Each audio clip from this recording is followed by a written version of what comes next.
من بعدہ قوما صالحین.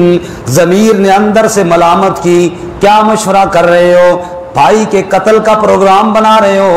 اندر ضمیر بولا اور ضمیر نے جھنجھوڑا تو ضمیر کو تسلی دیتے ہوئے کہنے لگے کہ وَتَكُونُوا مِن بَعْدِهِ قَوْمًا صَالِحِينَ. بس وقتی طور پر یہ کام کر لیتے ہیں، بعد میں نیک بن جائیں گے، توبہ کر لیں گے، اللہ بھی معاف کر دے گا، والد صاحب سے بھی معافی مانگ لیں گے، وہ بھی معاف کر دیں گے، ہم نیک بن جائیں گے.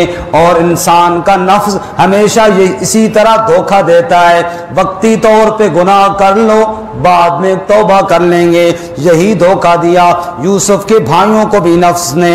قال قائل منہم، کہا ایک کہنے والے نے ان میں سے. اکثر مفسرین فرماتے ہیں یہ بڑا بھائی تھا اور یہودا اس کا نام تھا. اس نے کہا لا تقتلوا یوسف، یوسف کو قتل نہ کرو، والقوہ فی غیابۃ الجب، قتل نہ کرو یوسف کو کسی گہرے کنویں میں ڈال دو، کسی گمنام کنویں کے اندر پھینک دو.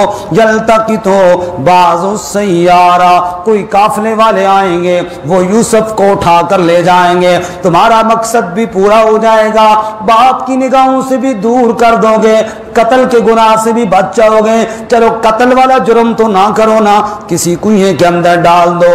ان کنتم فاعلین، اگر تم کرنا ہی چاہتے ہو، اگر کچھ خواہ تمہارا کرنے کا پروگرام ہی ہے، پھر دور کسی زمین یا کنویں میں ڈال دو، قتل نہ کرو اپنے بھائی کو.